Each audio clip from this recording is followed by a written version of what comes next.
All right, everybody, you are listening to episode 31 of the Bob Culture Podcast. I'd like to welcome the founder and director of Within Your Reach Incorporated and author of Breaking Through the Silence, The Journey to Surviving Sexual Assault, which has already been the #1 bestseller in its category on Amazon.com. That's pretty awesome. On the line from Chicago, ladies and gentlemen, Miss Marissa Cohen. Marissa, welcome. How are you? I'm good, thanks. How are you? I'm good. I'm excited to talk to you. Congratulations on the success of your book. It looks like you've touched a lot of lives and connected with a lot of people, so you're doing a great thing. Thanks for coming on. Thank you so much for having me. That means a lot. All right. So we got to cover the important stuff. First and foremost, I got to ask you, I've had a couple people on the podcast from Chicago. I know you used to live in New Jersey. You're in Chicago now. I got to ask, how's the pizza out there? You're asking the wrong person. I'm a New York pizza person. Right answer. That's a good answer. No, I like that answer. That's awesome. But I always got to ask. I got to ask about that deep dish that everyone's talking about. I've never been out there. You like it out there, though? I do. This is where I'm originally from, so my family and stuff is out here. And I have to admit, deep dish is very good. But if you want to eat pizza, like more than one slice in a sitting, New York pizza all the way. That is a great answer. I love it. So, Marissa, first and foremost, you've been through so much. As I've heard you read several chapters on Facebook Live. You guys should check that out. It's really intense. I thought there may be one instance where you were sexually assaulted, but it seems like there's multiple situations, and you've gotten stories from other people. Again, very intense to hear you tell the story. I give you a ton of credit for doing this. How were you able to turn such negative situations into a positive? Well, it took a lot of time. For me specifically, I didn't talk about my first rape for 6 months, which in the grand scheme of things is really, really short for survivors. So for me, it was all kind of a growing experience. I finally spoke about it to my best friend, hysterical, crying in the car. And from there, it was kind of just like a very slow uphill climb. I went through a lot of different phases. I tried a lot of different negative and positive ways to heal and to cope. And finally, it'll be 8 years, January 15th, since my first rape. And I think I've come a really long way. I found a huge support network. I'm really, really lucky. I have such a strong family and a lot of friends that were super helpful. And talking about it really, really helped. Being able to tell friends what happened and them be so supportive and understanding and believe me was huge. A lot of people don't come forward because they're afraid people won't believe them, because that guy that you accused, he's so nice, he would never do anything like that, or you're dramatic anyways, so you're making it up. But that's really not the case. Only between 2 and 8% of cases are falsely reported. Wow. And only about 5% of cases are actually reported to the police. So when you hear, the 2 to 8% that are reported are false, that's 2% of the 5% that are reported. That's like 5 cases a year. Wow. I remember in the story you were telling, I believe it was a boyfriend or someone you were in love with who had sexually assaulted you. Couldn't even tell your mom at that point. I remember you talking about that, and I guess it took you a while to even confide in your friends. I think you had said you waited until you were 26 to tell your mom or something like that? Yeah, until I was 25 to tell my mom. Okay. And we were sitting on the couch, and by then I was already working on my book and had been talking about changing the world for sexual assault survivors and working on this nonprofit, and then I told my mom. Right. I think the whole world knew before my mom. Yeah, no, I get it. I remember you, and you guys definitely check out her Facebook Live readings. Follow her organization. I just remember listening to it, and I'm just like, it almost makes you lose your faith in I don't want to say humanity, but in people. I remember you talking about the one guy's family giving you the morning after jokes, and just I'm thinking like, this is awful. When I asked you about doing the interview, you said I'm an open book and everything's out there. You've reached out to other people as well. There were a lot of people who actually wanted to be a part of this book. I just didn't want it to be 400 survivors in one book. So I'm already working on my second one. So if anybody is interested in working with me as a survivor or a professional in the field, or a friend of a survivor, or a mother or father of a survivor, please reach out. I'm looking for more people to help. But most of the people I spoke to were incredibly open about their stories, about the things that happened to them and the lead up to it. A lot of the problem is it's not usually a stranger jumps out of the forest while you're going for a jog, rapes you and leaves. It's usually somebody you know. So a lot of that guilt comes from, and self-blame comes from, well, I mean, we were kind of flirting, or like, oh, I shouldn't have put myself in that situation. And a lot of those people that I interviewed were super open about that, because that still isn't their fault. You can flirt with whoever you want, wear whatever you want, drink whatever you want, do whatever drugs you want. And at the end of the day, nobody should be able to take something from you, or nobody should take something from you that doesn't belong to them. This is good information. I mean, the fact that you shared your story is very inspiring. But I mean, we're not even 10 minutes into the interview, and I've learned so much about the statistics. I think I had heard that, whatever percent of the time that it is more often somebody that you do know or in some sort of relationship with. But this is good information for people, who may be in compromising positions. So I do appreciate it. And I was going to ask if you were going to put out a second book. So that's awesome to hear. Good for you. Just keep it going. So I gotta ask, what gave you the spark to turn these negative situations from yourselves and others and turn them into a book? And do you have any sort of writing background? I actually have always loved to write. I could just never channel it into something and focus. So I've taken creative writing classes, and I've, written blogs and articles and things like that. And I always loved it, but I could never find something that I wanted to dedicate a solid amount of time to and work on publishing and work on all this stuff. What ended up actually happening was it was a slow build to create this book. When I was in college, I was doing research with a professor about sexual assault on college campuses, and this was 2 years after my assault, so I still wasn't talking about it. And it started to really open my eyes to how prevalent it was. And the more people I spoke to, because I would speak to friends, and it was my job to get people to interview for our documentary, the more people I spoke to about it, the more people came forward. So when I'd share my story, they would then share theirs. So actually the first girl who ever told me their story and kind of validated the fact that I wasn't alone is in this book. And that's actually the story I read that with the horseback riding. The fraternity? With the fraternity. Right. Mm-hmm. Yeah, and so the more people I learned about, the more I wanted to help. And then when I started working for a military hotline, and military members, soldiers, veterans would reach out and say, well, this happened to me 30 years ago. When am I going to get over it? How long does this last? And then when am I going to get over it? How long does it last? And that's not a question you can answer, because there's no set time frame. Like 10 years from now, you'll be fine. It's all about your healing journey and the type of things that you go through and the ways that you try and the way that you heal.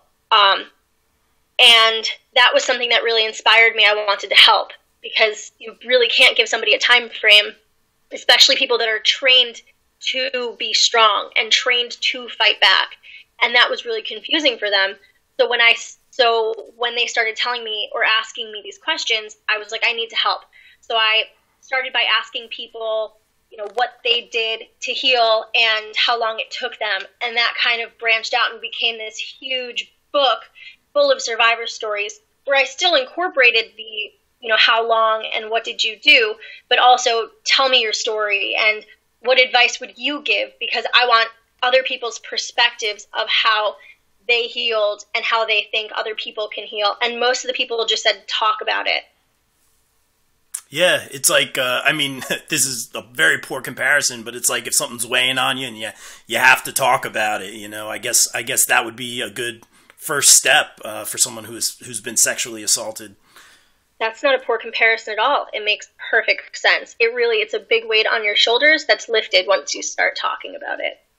That's great. And this leads perfectly into my next question. What is your advice to anyone who may find themselves in a situation where they could become a victim of sexual assault, or maybe even someone just going into college or starting a new relationship? Is that something you even cover in the book? It is. I have a lot of people from the book who were assaulted in college or assaulted. 90% of people that are assaulted by an acquaintance. Wow. Only 10% of cases are the guy jumped out of the bushes and raped me in front of my house. That rarely happens. So really, risk reduction techniques. If you put your drink down, don't pick it up.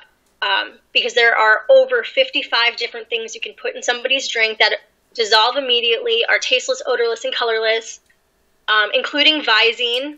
Visine is the newest trend.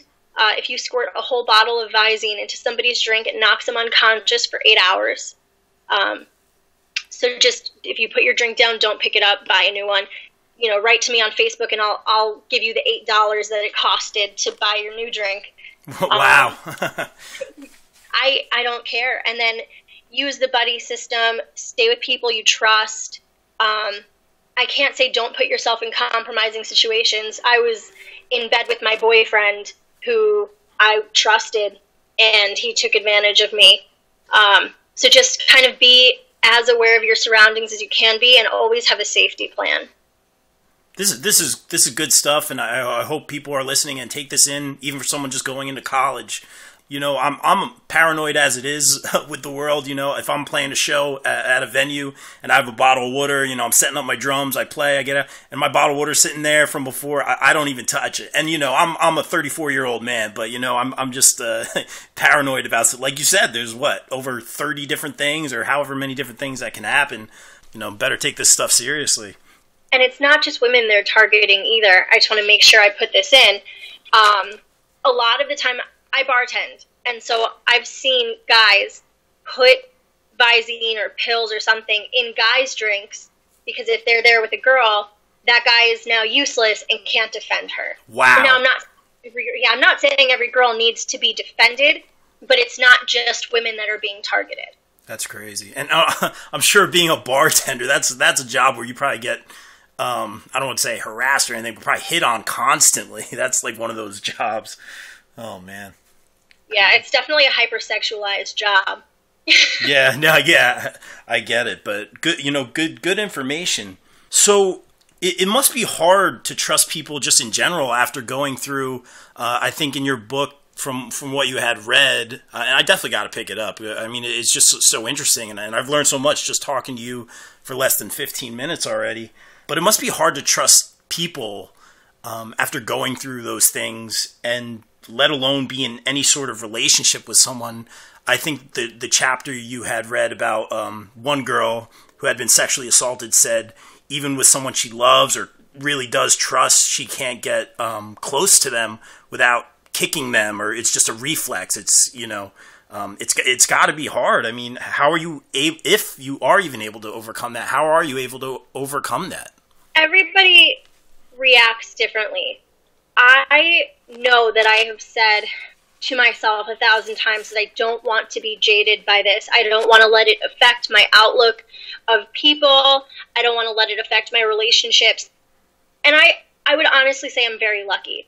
After that guy, my ex-boyfriend, I moved to another country, and I met a guy who treated me like a princess and knew everything. I told him everything, and he really showed me what a boyfriend is supposed to be, and what I should expect. And so I want to say that because of that particular instance, I have not been jaded. Sometimes it's hard to trust people, and I definitely consider myself to be more cautious now. I'm certainly not as naive or trusting as I was, but I like to think that I am able to separate the guys that I've dealt with that were bad, for lack of a better word, versus the rest of humanity. Again, I'm not great at these examples. What you have gone through is so intense. And the fact that you just told me you're able to overcome that, that's great. More power to you. I mean, you're putting it all out there. You have the facts. You're giving advice to everyone. And now you're able to overcome these things. And you know, I was worried it might affect, you know, relationships with anybody, you know, just not, you know, someone you're in love with, but just people in general. You know, there's so much craziness going on in the world, which we'll get into soon. But I give you so much credit for that. What was I going to say? It's like when you get out of a bad relationship, you know, just like, you know, something went wrong in the relationship and you didn't like it and you carry it into your next relationship, you know, like that's a big issue for people. So I can't imagine what you've been through, and I can't imagine trying to overcome that. So more power to you. Thank you. And it certainly didn't take a day. You know, it took a while. My next boyfriend right after, and we dated for like a month, but he was the one that really got the brunt end of the stick, because having sex with him probably wasn't fun at all. I was probably a mess, and trust issues out the wazoo, and super clingy. And I mean, I didn't even know who I was anymore. I had lost total control of myself. I was pretty promiscuous that whole next summer. Because I was trying to fill a void. I felt a big black hole in my stomach and I couldn't figure out how to fill it. So I did some things that I don't necessarily regret, but helped me really understand what a relationship, what to expect from a better relationship. But yeah, that guy, poor guy, he probably hates me. Don't say that. I mean, you know, you've been through a lot, and look at you overcoming this. I wanted to ask. In fact, I saw in one of the reviews on Amazon.com, a lot of great reviews, also on Facebook too. So congratulations, that's fantastic. I think someone had said the timing of this book couldn't be more perfect. I even wanted to ask you, lately in the sports and entertainment and business and politics world, pretty much everything, there's been a ton of sexual harassment assault claims coming out. Like, you know, the past, 2 weeks, it's been crazy. I have to ask, any comments or thoughts on this? Are you not surprised? Well, I come from a theater background, so the whole casting couch scenario was pretty well known to us, which is essentially what everyone is saying about Harvey Weinstein. You know, if you want your career if you want a career in this field, you need to have sex with me. If you want a career in this field, then I deserve to this and that and this and that. So is it surprising to me? Not really, because I've known about that concept, and people used to joke about it, and they've like made pornos about it. So it's just a big joke, but it's really not, because it's all based on things that really happen, and now all those things are coming out. To me, it's bittersweet, though, because I'm happy people are finally talking about it and making it an issue, and you know, making it more well known that this really happens to people, you know, and celebrities are still people. They're celebrities, but they're people, and if they're not untouchable, then, you know, everybody else that is being affected by it should feel empowered. Are you not surprised, I guess, is the question. No, I'm not surprised, because sexual assault is a power and control thing, not a sexual thing. It's not about, like, I really want to have sex with that person, so I'm going to take it. It's, I can overpower that person, and I will. I'll manipulate them, coerce them, force them, do whatever I can, because they want to control you. They want to violate you, and they want to take something that doesn't belong to them and pretty much destroy a human being. So is it surprising that people in power positions are raping people that are trying to build themselves up? Absolutely not. It happens all the time. That is a very informative answer. Good answer. I mean, you're knocking these out of the park. Really great job. I really should pick up the book, because I mean, you're doing great, and I believe, right, it's available on Amazon.com. Yes, it is. Breaking Through the Silence: The Journey to Surviving Sexual Assault. Check it out. It's getting great reviews. I saw a bunch of 5 stars. That's all I'm saying. Thanks. What does it mean to you to have completed telling your story, having it being recognized, great reviews like we were just saying, and being received so positively? What does that mean to you? I can't find words to describe how grateful I am for all the support I've been getting on Facebook Messenger or publicly or via text or email. I got an email, if you don't mind, let me pull up an email I got from a person I met once, and he is a law enforcement officer, and I believe he's a retired Army soldier, and I happened to be at a training with him for the Northern Illinois Critical Incident Stress Management team. And him and I just kind of got to talking, and I told him about my book. And apparently he picked it up that day because he wrote, "Marissa, I met you at the Critical Incident Stress Management training in Schaumburg. As we talked about, I purchased a copy of your book. I feel it is a must-read for law enforcement officers. It really brought to light a little bit of how a victim feels.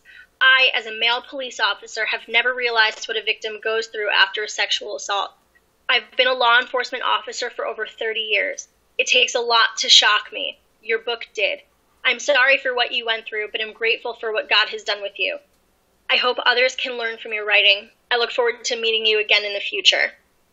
And that, to me, was so nice. He didn't need to write that, and that was exactly the point I was trying to get across. I'm grateful for all the support, and that's amazing, but what I really want to do is teach people.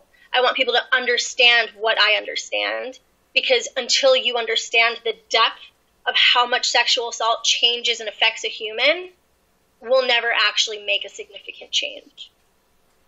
Wow. Do things like that kind of restore your faith a little bit? Absolutely.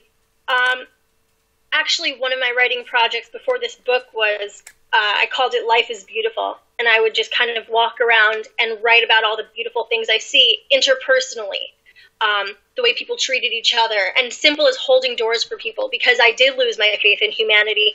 And my way of restoring it was by looking for the beauty and by looking for the kindness. And hearing these reviews and getting the messages from people I haven't talked to in like 15 years that are telling me what you're doing is so important and inspirational, and then telling me their story, it does restore my faith in humanity, because it shows me that we are becoming a team. You know, there's strength in numbers. I'm actually going to plug here. I've teamed up through Within Your Reach with another nonprofit called The Redefiners, and we've been working on a project called I'm a Statistic that basically is meant to unite survivors. We're doing a video web series on YouTube where we interview survivors about their experiences and how talking about it really helped them, because we want people to know that we are much stronger in numbers. There's a lot more of us than there are of people that are assaulting and harassing and shaming survivors, both men and women. So that whole team mentality and people rallying together and helping and being kind and everything that we were talking about before, it really means a lot. I like what you just said, and hearing it coming from you. Like I had said earlier, hearing you read those excerpts on Facebook Live, I'm sitting here thinking, like, people are terrible, and why are they doing this to you? And you know, the excerpts about other people, I'm like, why is this happening? Even today, you read, or not today, but I guess a couple days ago, I watched the video today where someone had exposed themselves to a woman, and it went to court. And she was trying to do the right thing, and she ended up being questioned, and it was completely invasive on the stand. And I guess she had that great statement at the end of it. I hope I'm not giving away like spoiler alert here, but No. just really intense stuff. Not to say like I lose my faith in humanity. You know, I'm a glass half full kind of guy, but to hear you say that there's more positive than negative out there is awesome. I mean. You are completely overcoming this, and you're helping other people. It's crazy. I cannot give you enough credit. I mean, just really well done, Marissa. Great job. Thank you so much. I really appreciate you saying that. Because, you know, I don't, you know, I got to look at these things through somebody else's eyes, and I think, you know, a lot of people who have gone through these things would definitely get a lot from this book. I've gotten a ton from this interview already, or people who, you know, may luckily have not gone through any of these things, but may one day find themselves in a situation, or like we had said, maybe going into college, maybe in a, you know, questionable relationship. You never know what's going to happen. You know, it's always good. It's always good to be prepared. Absolutely. It's always good to know your surroundings. And if it doesn't feel right, then it's not right. Love should never hurt. That's a good, love should never hurt. That's a great quote. Is that the name of the second book right there? Maybe. I think there actually is an organization that says that. No, that's so I don't great. know if That's great. I wanted to ask you, and obviously we've pretty much, you know, talked about this during the whole interview, but any message you'd like to relay to anyone, I mean, trying to survive life with or after sexual assault, you know, so maybe someone who's already gone through it. just know that you're never alone. There's a huge network of people that are out there. There's thousands of private organizations around the country and around the world whose mission is to help you. Free counseling everywhere. I mean, I could probably refer people to 100 different places that I know of. But know you're never alone. Know that there are people out there that want to help. Know that you can talk about it and you will not be talked down to, or you will not be not believed. Like, you will be supported and you will be empowered. There are many more nice people out there than mean people. The mean people just speak louder because they're insecure. Wow. I'm just blown away about how positive you are, and I'm not knocking it by any means. I think it's great. It's inspiring for me, you know, just after the things you've been through, the things you talk openly about, and you're sitting here going, well, people are nice, you know, like it blows my mind. And I think I have 17 stories in that book, and 7 that I took out. Oh, really? Oh, yeah. Really? Those are being saved for the second one, but some of them I didn't want to publish because they're too personal, or I'm still in contact with those people and just didn't want to start any problems. Wow. The 4 videos that I saw on Facebook, I mean, those were intense for me. So, I mean, first of all, not just to you, but to everyone who contributed their story to that book. I give you guys a lot of power and support, you know, coming from a 34-year-old man who's happily married. You know, all relationships don't suck. You know, I'm very happily married, and you know, please don't lose your faith in people.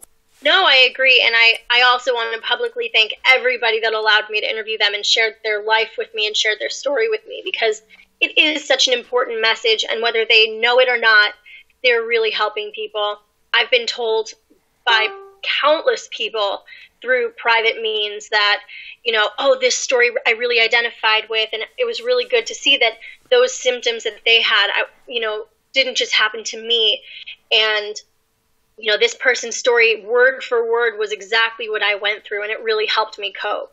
So everybody's story has helped somebody, and it's really, really, really nice to hear. I wish I could call them out by name, but I promised their stories would stay anonymous. But I have been reaching out to them as I've been hearing privately that they've been helping a lot of people.